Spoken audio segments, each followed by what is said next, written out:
teman bicara, balik lagi bersama saya Devi Trianti di Siniar Teman Bicara. Gimana nih kabarnya hari ini? Masih ngerasa adem gak sih? Karena di Tasik tuh dari kemarin hujan terus nih. Nah, kalau ngomongin soal adem nih, jujur aja hari ini studionya berasa beda banget nih. Karena kita kedatangan sosok yang adem itu. Ada Kang Tommy Ahmad Saputra. Halo Teh Kang. Dewi. Apa kabar Kang hari ini? Alhamdulillah baik. Teh Dewi gimana kabarnya? Alhamdulillah baik sekali. Lagi sibuk apa Kang hari ini? Sekarang seperti biasa saya tuh bekerja di Unsil. Tugas utamanya adalah berkesenian. Berkesenian. Iya, betul. Di Unsil apa Kang? Saya sebagai Gimana? arsiparis, Arsiparis. kebetulan ketua tim arsip di Universitas Siliwangi. Oke, berarti kita tetanggaan ya dari Perpus ke Arsip betul ini. sekali. Oke, baik teman bicara yang baik. Sejak dahulu manusia itu selalu kembali pada musik. Saat bahagia, saat sedih, bahkan mungkin saat sedang patah hati. Nah, seperti kata penyair Sufi Jalaluddin Rumi, dia mengatakan bahwa music is the language of the soul. Jadi hari ini kita akan menyelami cerita dari panggung tradisi tentang bagaimana musik itu tidak hanya dimainkan tapi juga sebagai media untuk menyembuhkan. Nah, baik Kang Tommy, ini kan merupakan pendiri ya Yayasan Asta Mekar. Betul. Nah, apa sih Kang itu Asta Mekar itu? Jadi Asta Mekar itu satu wadah yang memang kita menghimpun potensi-potensi di kesenian gitu. Dan ini berada lokasinya di Taman Sari dekat kampus 2 Mugarsari Di gitu. Mugar, ya? Iya betul. Sebetulnya kalau kita berbicara Asta Mekar, artinya itu melekat dengan Universitas Siliwangi karena memang itu untuk mewadahi teman-teman alumni yang dari UKM Karawitan gitu, untuk masih bisa berproses di luar gitu. Bedanya kita itu lebih menyentuh ke masyarakat seperti itu, Teh Dewi. Oke, berarti Yayasan Asta Mekar ini punya Kang Tommy sendiri, Ya, tapi betul. embrionya ya tadi ya dari Ya, Unsil betul, gitu ya. betul. Oke, nah kemarin saya sempat riset juga nih Kang di medsos ya, kalau Akang ini mengikuti ya program penciptaan karya kreatif inovatif Betul. dari Dana Indonesiana, Kementerian Kebudayaan dan juga LPDP. Nah, boleh diceritakan nggak Kang, ke teman bicara itu tuh apa sih? Oke, jadi kami sebetulnya punya keresahan awalnya dari semenjak COVID. Waktu itu 2020 itu mungkin titik terendah kami sebagai pegiat seni, tidak bisa melakukan aktivitas seperti biasanya ya, panggung, latihan dan yang lainnya karena terbatas dengan COVID itu. Akhirnya dari aktivitas yang memang terbatas itu kami muncul keresahan ketika kami mengetahui bahwa Abah Oman, maestronya, ada Calung Tarawangsa nama grupnya, di Kampung Cigelap, Desa Cibalong, Kabupaten Tasik. Beliau itu tidak hanya perform, tapi beliau itu dipercayai suka menyembuhkan orang-orang yang sakit secara mentok, secara medis biasanya begitu. Itu kan menarik sebetulnya.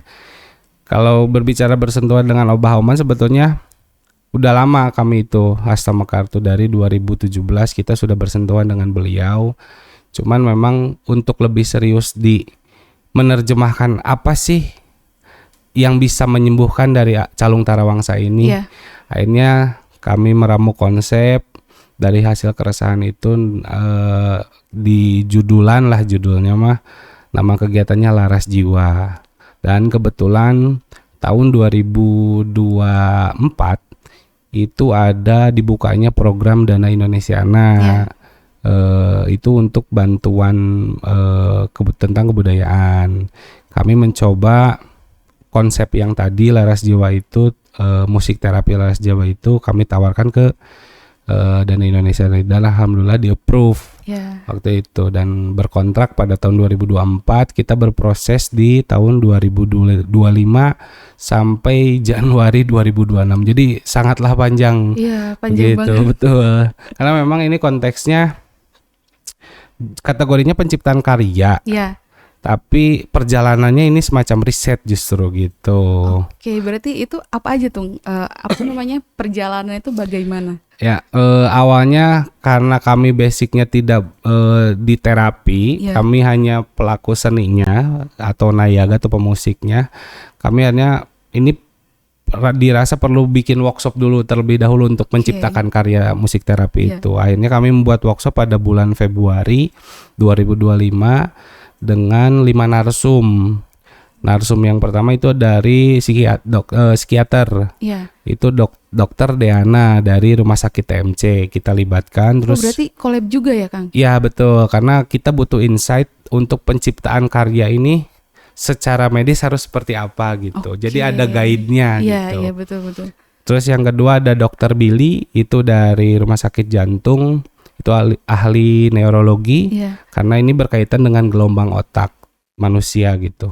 Terus yang ketiga ada dari praktisi seninya, akademisi seninya dari ISBI, Dr. Lili Suparli. Iya. Itu kita tentang membedah terkait laras kesenian tradisi itu. Terus yang keempat ada Kang Iman Ule. Kang Iman Ule lebih ke produksi musiknya harus seperti apa, mengatur frekuensi dan yang lainnya.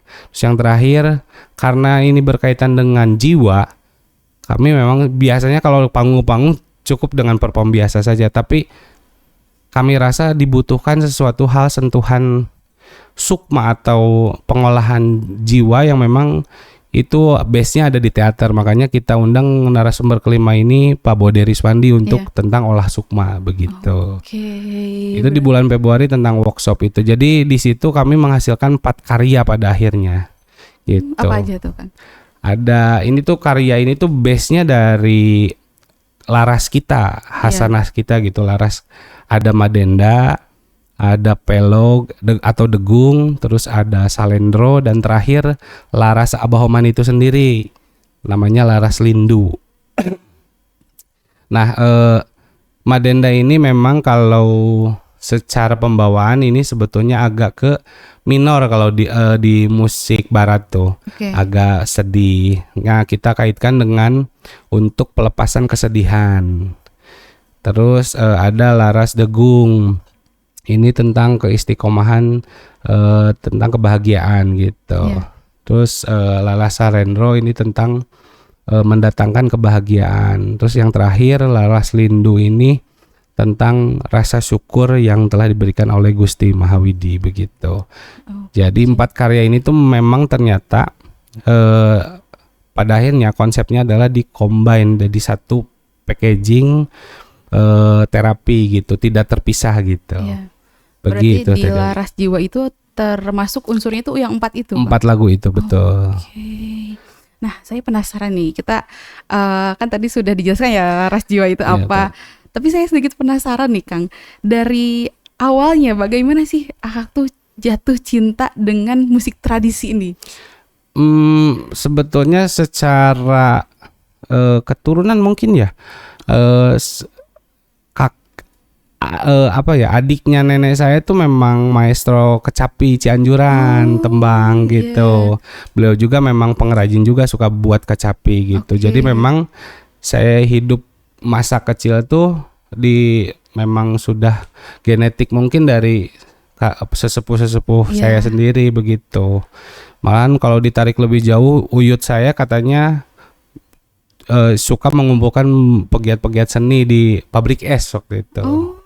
Gitu di Citapen daerah itu. Terus yang kedua mungkin karena memang kesenian kita itu sudah harmoni sebetulnya. Iya. Ketika simpelnya gini, Teh Dewi tahu gitar? Tahu. Gitar. Terus ada kacapi. Iya. Ketika Teh Dewi jentreng atau di strumming, kalau gitar kan untuk harmoni itu harus dipencet. Betul. Untuk mencapai harmoni itu kan, misalkan C ini harus dipencet, ada effort kan. Kacapi itu enggak, tinggal jentreng aja udah harmoni gitu. Artinya kan kemungkinan, ini berbicara kemungkinan, Karuhun kita tuh sudah membuat gitar, cuman capek kayaknya. Akhirnya bikin yang mudah gitu, Yang mudah gitu. yang sudah harmoni. Itu sih Gitu. Perbedaannya kan kalau tradisi biasanya pentatonis, nadanya Iya. cuma 5, Daminati Lada. Kalau barat kan do re mi fa sol la si do Iya. gitu. Jadi udah dari nenek moyangnya ya sudah Tuh, ada kayak something gitu. spesial lah Iya, gitu. spesial gitu. Nah, tadi kan selain mendarah daging nih dari musik tradisi tadi Kang, mungkin bisa diceritakan pengalaman pertama Akang nih yang merasa bahwa musik ini memiliki kekuatan yang emosional gitu. Oke, jadi kalau pengalaman pertama sih sebetulnya saya pernah melihat satu penampilan secara langsung. Ada satu band itu dikombin dengan kendang, cukup kendang gitu. Tapi di situ dia memberikan warna tersendiri dan memberikan mungkin efek. Orang-orang tuh beda-beda ya, Oke. karena musik tuh universal kan. Iya, betul. Tergantung empirik seseorang merasakan si musik itu sendiri. Pada waktu itu saya merasakan bahwa ada ketenangan walaupun bandnya tuh metal konteksnya. Entah kenapa saya tuh kalau dengar musik hardcore metal yang keras-keras tuh relax. Nggak tahu tuh ya, mungkin Teh Dewi kebalikannya mungkin ya. Iya, bisa jadi. Saya tuh cepet tidur biasanya dengerin musik-musik gitu. Oke. Gitu. Lama si pembeda ini, kendang ini membuat jadi inspirasi bagi saya, kok oh ternyata bisa nih kesenian modern atau kesenian barat dikombin dengan kesenian kita, itu jadi sesuatu yang luar biasa. Dan saya pun merasakan ada something spesial di situ gitu. Ketika melihat semua mainstream main band, ternyata ada satu grup yang memang menjadi pembeda. Itu mungkin jadi dasar bahwa musik tradisi itu punya daya magis atau rasa yang memang sudah diset sama balik lagi tadi karuhun kita gitu. Dengan membuat sesuatu alat yang memang dibuat organik apalagi gitu ya. Iya, betul. Oke, berarti dari perjalanan itu Akang mulai menyadari ya bahwa musik itu bukan sekedar hiburan semata ternyata gitu ya. Oke. Nah, ini apa ya Kang? Saya menjadi penasaran sih. Dari Laras Jiwa ini nih. Boleh nggak sih ditunjukkan kepada teman bicara di sini gitu? Musiknya kayak gimana sih? Sebetulnya kalau secara teknis ini tuh musik tradisi pada umumnya sebetulnya. Cuman bedanya kita combine dengan hipnoterapi ini Teh Dewi gitu. Karena pada akhirnya di hasil workshop tersebut akhirnya kita sepakati bahwa musik Laras Jiwa ini dikombin dengan narasi hipnoterapi. Dan alhamdulillah hipnoterapisnya juga dari Unsil gitu, namanya Pak Dr. Vegi dari Pendidikan Jasmani gitu. Beliau tuh memang tercertified memang di situ gitu. Jadi kalau mendengarkan secara teknis musiknya mungkin seperti musik-musik tradisi pada umumnya, cuma memang ada aransemen khusus. Terus memang karena ini konteksnya musik terapi, itu kami guide-nya berdasarkan dari Dokter Deana justru. Dokter Deana bilang bahwa ini temponya jangan melebihi 80 BPM ya. Terus paling rendahnya 60 BPM karena ternyata rate jantung manusia itu di antara 60 sampai 80 BPM untuk ketenangan katanya. Nah, awal pembentukan musik Laras Jiwa ini karena kita biasanya perform ke bawah suasana panggung tempo masih cepat. Pas kita dengarkan ke Dokter Deana, ini masih kecepatan katanya begitu. Itu walaupun konteksnya musik-musik tradisi seperti pada umumnya gitu. Terus yang jadi tantangan memang berbeda dengan penampilan biasa karena si pemusik atau nayaga itu dituntut untuk bisa mendeliver energi dari dia ke alat musik ditransfer ke yang mendengarkan. Itu artinya sentuhannya harus dijaga dan sebagainya. Itu tantangannya justru.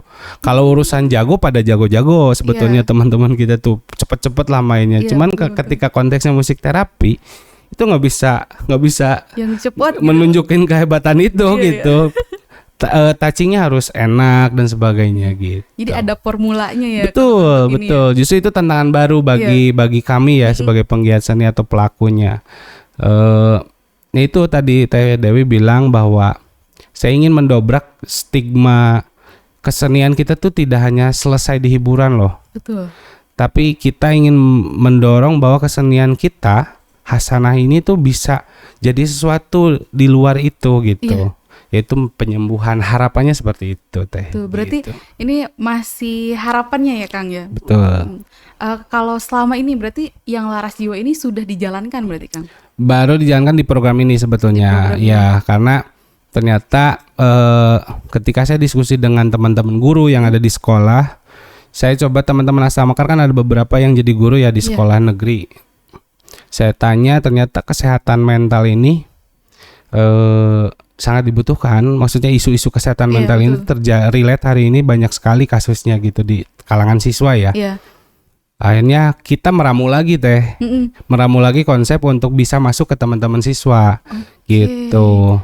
Malahan lebih jauhnya mungkin pengembangannya hari ini kita yang sedang dijalankan ya di progres, sedang dikonsep, bisa meningkatkan motivasi belajarnya gitu, terus bisa menyembuhkan luka-luka yang lama gitu dan sebagainya.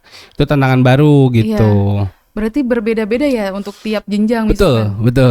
Berarti kalau yang Laras Jiwa itu sendiri sudah masuk ke jenjang yang mana aja nih Kang? Ini baru sebetulnya kemarin tuh baru di kalangan mahasiswa saja gitu. Ya, itu pun kita risetnya tuh kita ambil sampel 200 orang mahasiswa yang kita tes menggunakan metode GAD-7 questionnaire.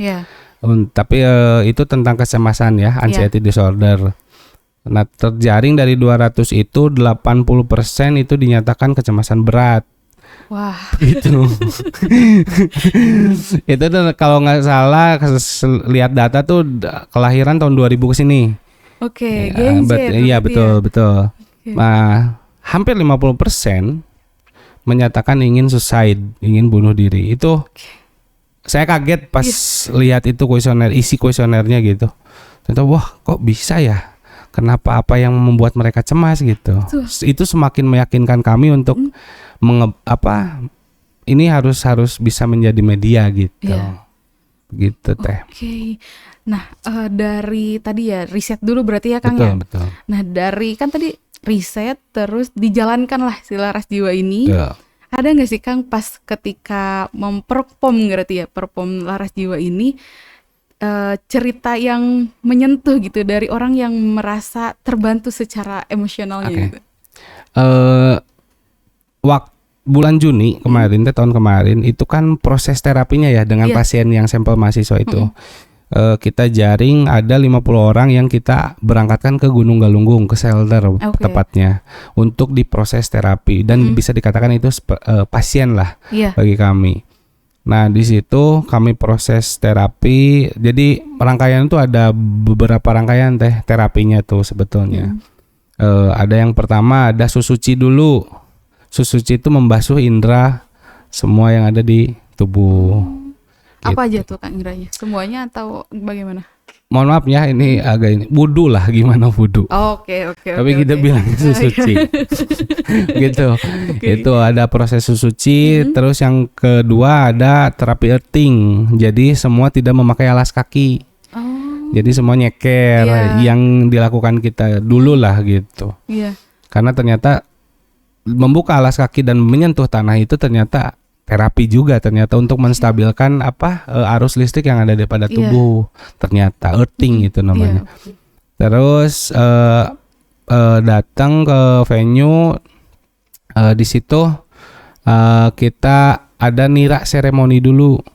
Apa tuh? Meminum air lahang atau nira. Oh, lahang tuh yang dari bambu itu? Bukan dong, dari pohon aren. Oh, dari aren. Kawung. Oh iya. Ya, begitu. Kalau kawung tahu. Ya, itu tuh memang kan langka kalau aren tuh nggak bisa dibudidayakan kan, hanya secara alami kan tumbuhnya juga gitu. Makanya kan air orang tua kita dulu kan minumnya itu air nira gitu.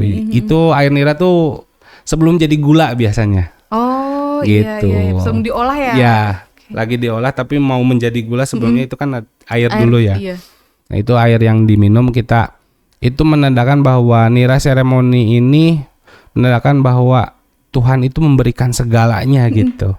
Dengan semua potensi atau sumber daya alam ini yang kita bisa nikmati gitu. Itu nira seremoni. Terus semua pasien atau yang pemain itu kita metodenya dengan panggung senyap teh. Jadi tidak ada speaker sama sekali, tidak ada pengeras suara sama sekali. Kita memakai headphone wireless. Semua itu memakai headphone.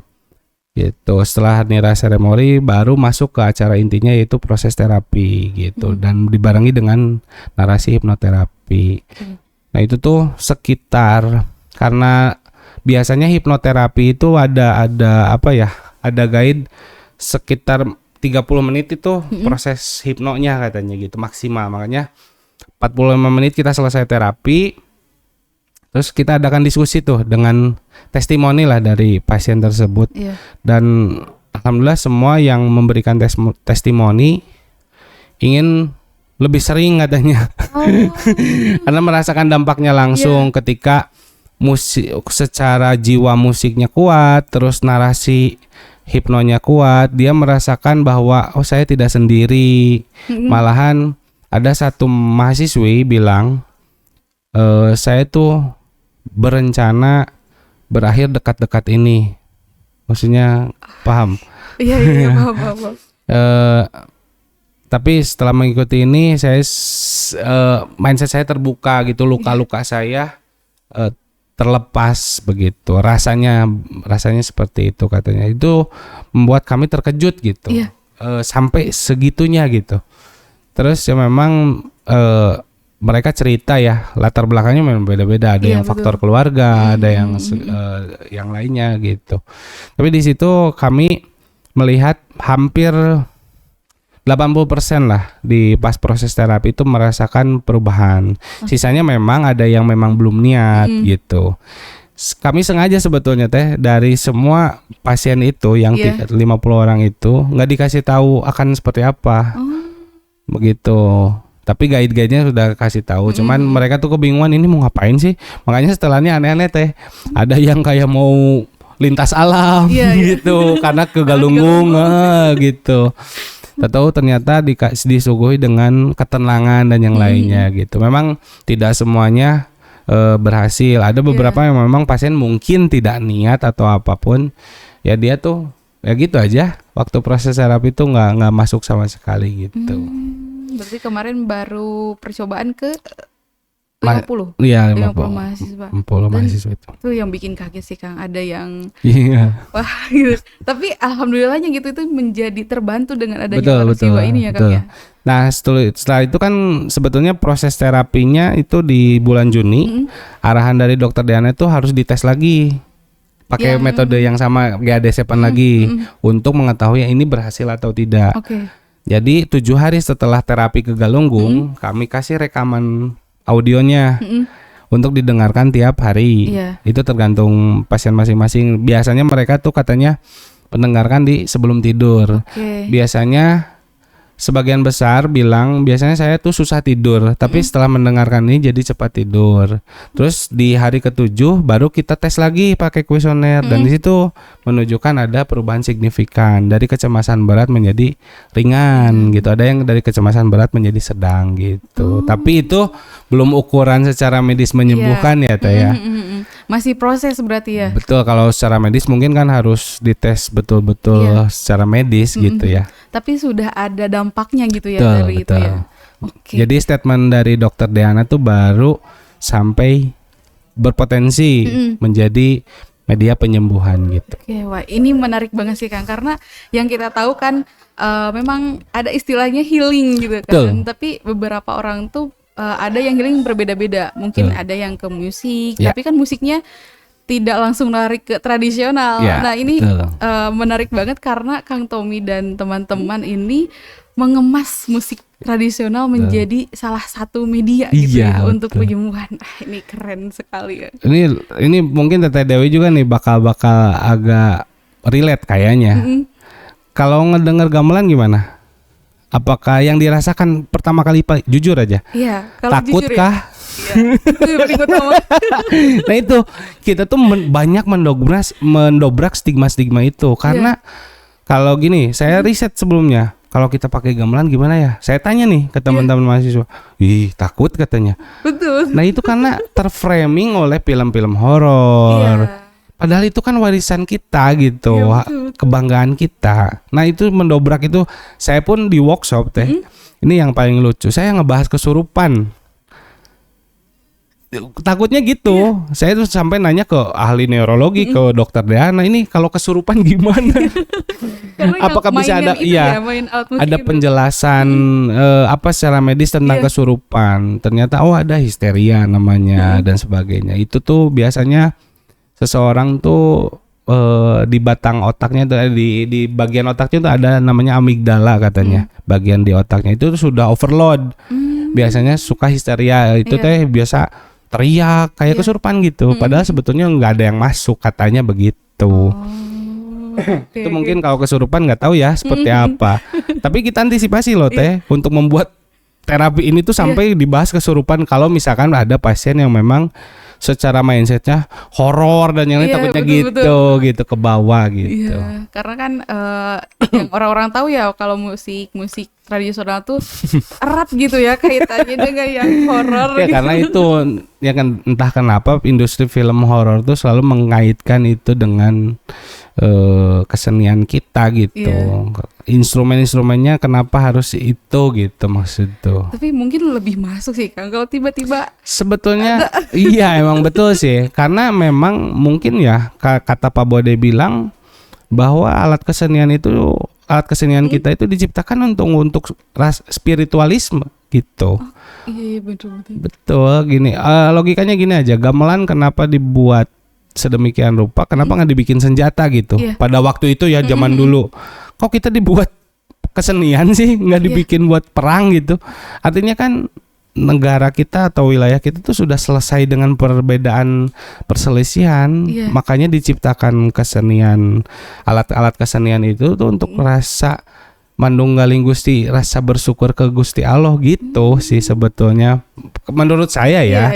Itu yang saya dapat tuh bahwa kesenian kita tuh erat kaitannya dengan ritual-ritual tentang keagamaan atau peribadahan lah gitu.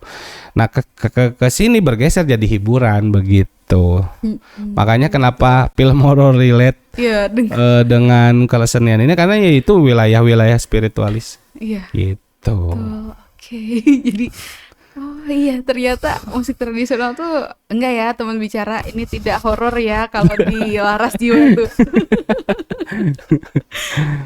Nah, ada nggak sih Kang rekamannya? Saya mau coba denger deh. Ini sedang kami proses karena PR juga teh di Tasikmalaya itu belum ada studio yang proper untuk recording alat kesenian tradisi. Ini mungkin kalau ada teman-teman penonton yang mau menarik bikin studio musik yang khusus untuk kesenian tradisi, saya yakin itu bakal lumayan kan. Iya itu saya sedang memproses audionya yang sempurna gitu. Karena kan itu butuh yang proper lah gitu. Nanti mungkin bisa dirilis di antara di YouTube atau Spotify gitu. Oke, berarti sekarang tidak bisa diperdengarkan ke teman bicara? Belum bisa. Masih diproses ya. Nanti saya share, saya share secara gratis. Khusus kan? Mungkin ini tuh yang agak bingung teh. Kita tuh meramu ya tadi untuk hipnoterapinya, narasi hipnonya untuk yang tanpa melihat audiens tanpa melihat itu. Jadi kita ingin membuat yang lebih universal gitu. Itu yang kita progres hari ini begitu. Berarti nanti kita tunggu saja ya dari Kang Tommy. Betul. Atau selain kita menunggu, itu bisa nggak sih Kang join gitu di yayasan? Sangat bisa itu gitu. Gimana tuh caranya? Mungkin boleh ini ke teman bicara. Biasanya kami sebetulnya secara organik sih teh, enggak di open recruitment, kaderisasi kayak gitu, enggak, secara organik aja. Datang aja, kita main aja, ngopi aja gitu. Kalau di seni itu kan rasanya harus klop dulu ya, ada chemistry dulu kan. Kalau berbicara seni kan berbicara romantisme gitu. Nah itu yang memang biasanya kita tidak lihat dia jago atau enggak, tapi Ini klop nggak dengan kita dulu gitu, biasanya gitu teh. Oh. Bebas, sangat terbuka sama kartu sebetulnya. Ada jadwal tertentunya nggak Kang untuk itu? Kalau jadwal hampir setiap hari kita ada ya latihan rutin paling gitu. Paling sekarang lagi concern ke program outing class sih teh. Jadi Laras Jiwa ada di dalamnya gitu. Jadi kita supporting Pancawaluya, Kang Dedi juga gitu. Oh, berarti di yayasan itu banyak ya, bukan hanya Laras Jiwa ternyata Kang. Kita pernah bikin festival Calung Renteng 2018 dimainkan oleh 500 orang siswa. Kolaborasi dengan angklung gitu. Terus program rutinnya sebetulnya seni angklung senang namanya. Itu kita rutin tiap tahun bikin namanya senang seni angklung. Itu kita bikin workshop. Ternyata di Tasik tuh kenapa kesenian angklung tidak lestari ya karena satu ternyata permasalahannya adalah kurangnya ada instruktur atau pelatih. Gitu. Yang kedua alatnya, yang ketiga perhatian pemerintah. Itu yang paling utama mungkin. Iya, tapi kan di sisi lain paradoks ya ini. Iya. Di sisi lain angklung ditetapkan sebagai WBTB oleh UNESCO. Betul. Tapi di kenyataannya kan tidak dilestarikan begitu, hanya label saja kota angklung dan sebagainya, hanya di labeling saja. Iya betul. Tuh. Jadi banyak sebetulnya si Asta Mekar itu gitu. Jadi Laras Jiwa ini salah satunya gitu. Mungkin, tapi kayaknya ini bakal jadi yang intinya juga sih. Pada akhirnya Asta Mekar menemukan jati dirinya begitu. Nanti kita tunggu ya. Siap. Si jati diri dari Asta Mekar ini itu Laras Jiwa. Oke, nah Kang, zaman sekarang kan tadi fokusnya ke tren yang viral di sosmed ya gitu. Jadi tidak tahu menahu mengenai mungkin ya kalau zaman-zaman sekarang fungsi gamelan itu apa tadi yang seperti Akang sebutkan gitu. Nah, gimana sih caranya biar kita bisa merayu gitu, biar mau kenal sama Laras Jiwa ini? Kalau cara sudah kita lakukan ya, berbagai macam cara untuk merubah apa ya? Ya intinya pelestarian kan ya untuk menarik. Kenapa kita kalah dengan Korea gitu, mereka lebih suka Korea dan yang lain. Bukan, mohon maaf ya teman-teman yang K-popers, bukan mendiskreditkan gitu, tapi ya itu tantangan kita sebetulnya. Kalau cara tuh banyak sekali. Senang pun salah satunya, program senang tadi seni angklung itu cara sebetulnya gitu. Semua kegiatan Asta Mekar sebetulnya tujuannya cuma satu, memperbaiki akhlak seseorang atau akhlak manusia. Yang kedua, setidaknya mengurangi screen time.